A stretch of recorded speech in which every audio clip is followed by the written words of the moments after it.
Assalamualaikum warahmatullahi wabarakatuh. Apa kabar kalian? Semangat terus ya belajar ekonomi di channel Ekonomi Asik. Kali ini kita akan belajar tentang ketenaga kerjaan. Oh ya, kalian termasuk ketenaga kerjaan loh. Mau tahu pembahasannya lebih lanjut? Kita bahas ya satu persatu. Jangan lupa like, share, dan subscribe supaya video ini lebih berkembang. Terima kasih banyak. Kali ini kita akan membahas ketenaga kerjaan. Materi ini sama, kita pecah-pecah lebih terperinci lagi. Apa yang akan kita bahas pada video saat ini adalah mengidentifikasi pengertian tenaga kerja dan bukan tenaga kerja. Ada gambar di sini, perhatikan, ada orang yang sedang antri. Apa yang kalian pikirkan kalau melihat kejadian seperti ini?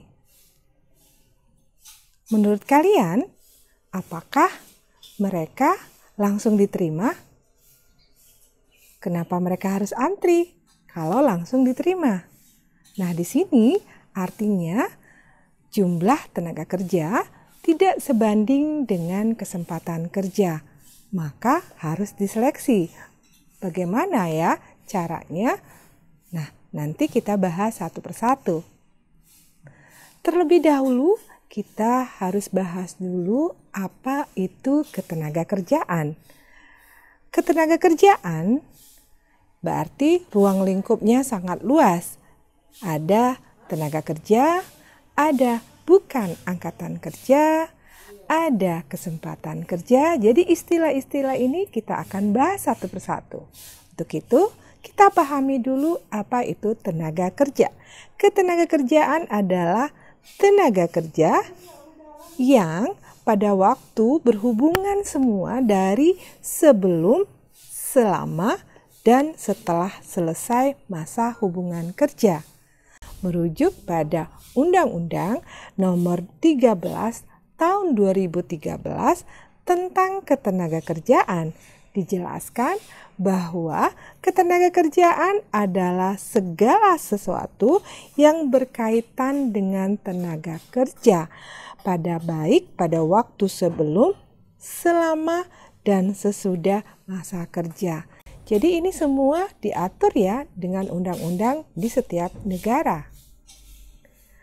Peraturan tersebut dilandasi dengan tujuan. Kenapa ya? Peraturan ini diberikan pasti ada tujuannya. 1. Memperdayakan dan mendayagunakan tenaga kerja secara optimal dan manusiawi. Jadi, tenaga kerja mempunyai hak untuk dihargain. Yang kedua, mewujudkan pemerataan kesempatan kerja. Nah, di sini ke dalam ketenaga kerjaan kita sudah mengenal istilah tenaga kerja, kesempatan kerja, dan penyediaan tenaga kerja yang sesuai dengan kebutuhan pembangunan nasional dan daerah. Yang ketiga, memberikan perlindungan kepada tenaga kerja dalam wujud kesejahteraan. Dan yang keempat, meningkatkan kesejahteraan tenaga kerja dan keluarganya. Sebelum lebih lanjut, kita lihat dulu struktur dari ketenaga kerjaan. Kita mulai dari penduduk. Perhatikan di sini strukturnya. Penduduk dibagi atas tenaga kerja dan bukan tenaga kerja. Bukan tenaga kerja ini seperti apa? Nanti kita bahas lagi. Tenaga kerja terbagi atas angkatan kerja dan bukan angkatan kerja. Angkatan kerja juga dibagi orang yang menganggur dan orang yang bekerja. Yang bekerja kita bagi lagi, tapi sebelumnya kita lihat bukan angkatan kerja.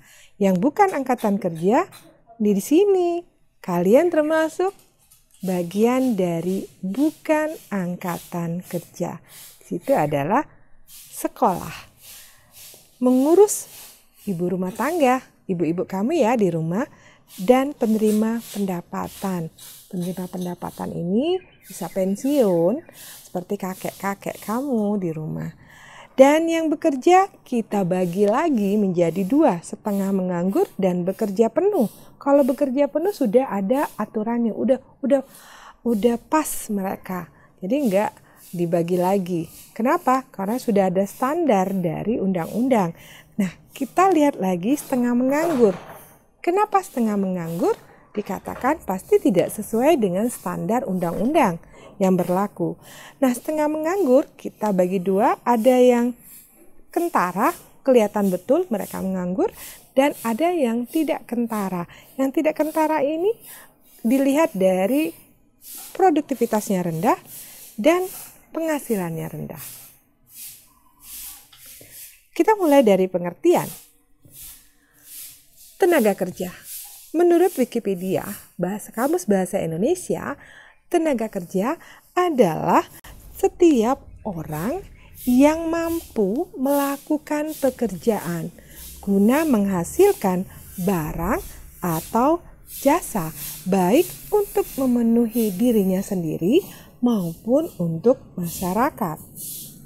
Nah, penduduk yang tergolong tenaga kerja adalah penduduk yang telah memasuki usia kerja. Jadi, intinya penduduk yang bagian dari tenaga kerja dia dikatakan masuk dalam usia kerja. Nah, usia kerja setiap negara itu tidak sama. Di Indonesia berlaku mulai dari 15 sampai 65. Berarti kalian bisakah bekerja seandainya kalian tidak lagi bagian dari anak SMA? Tentu bisa. Tapi untuk ketentuan perusahaan yang akan mempekerjakan anak di bawah 18 ada aturannya lagi. Berarti lebih spesifik lagi ya. Nah, menurut Undang-Undang 13/2003 ini, pasal 154C dikatakan bahwa usia pensiun, tadi kan batasnya 65, tapi di sini enggak mutlak. Kenapa?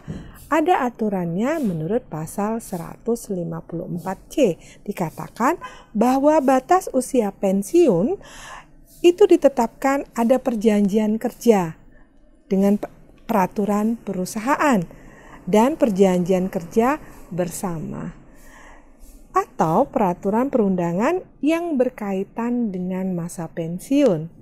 Dalam hal ini tidak diatur secara jelas ya, secara mutlak, tapi untuk batasannya misalnya BUMN sekarang misalnya 56. Jadi nggak mutlak tadi ya dengan Undang-Undang 65 tahun atau batasnya 15 tahun, tidak juga mutlak harus ada undang-undang terperinci lagi bahwa perusahaan untuk memperlakukan anak di bawah umur 18 itu pekerjaan yang bagaimana. Kita lanjut pada jenis-jenis tenaga kerja. Dilihat dari kemampuan dan kualitas pekerja, tenaga kerja ini kita bagi lagi yang terdidik, terampil, tidak terdidik, dan tidak terampil. Masuk pertama yaitu yang terdidik. Terdidik artinya tenaga kerja itu di bidangnya harus melalui jalur pendidikan.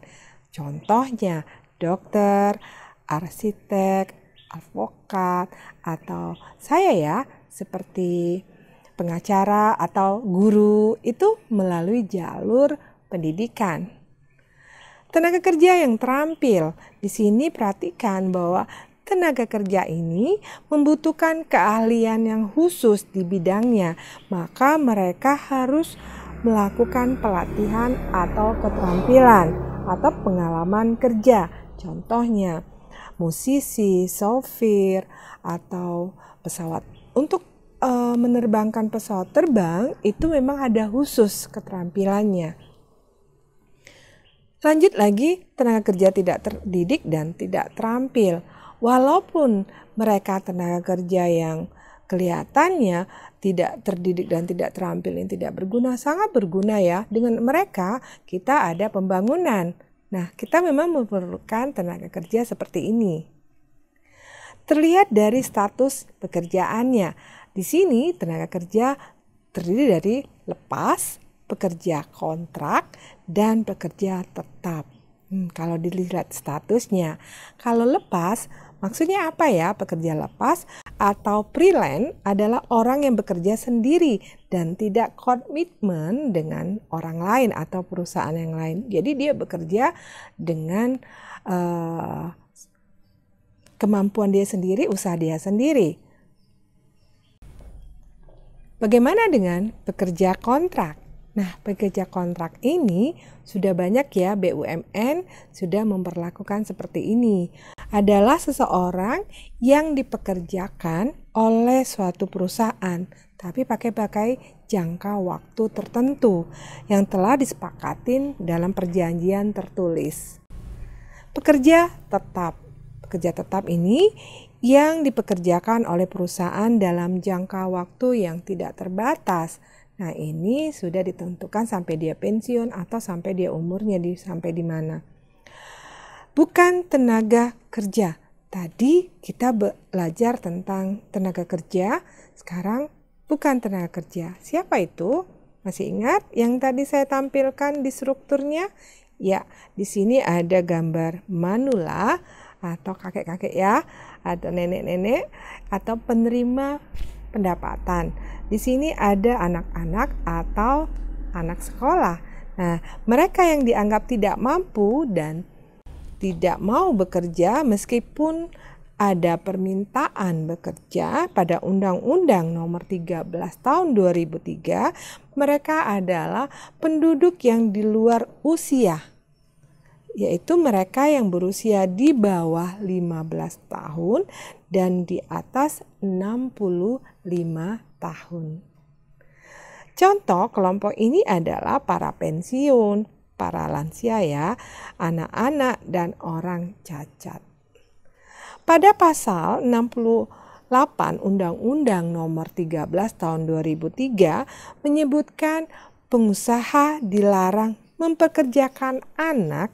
Dalam ketentuan undang-undang tersebut, anak adalah setiap orang yang berumur di bawah 18 tahun. Nah, itu yang saya janjikan tadi ya. Berarti 18 tahun adalah usia minimum yang diperbolehkan pemerintah untuk bekerja. Jadi usia yang di bawah 18 itu ada larangannya. Sampai di sini dulu perjumpaan kita untuk pembahasan tentang tenaga kerja dan bukan angkatan kerja. Video berikutnya kita lanjut lagi tentang angkatan kerja dan kesempatan kerja. Ditunggu ya. Semoga lebih bermanfaat lagi untuk mengenal masalah ketenaga kerjaan. Assalamualaikum warahmatullahi wabarakatuh.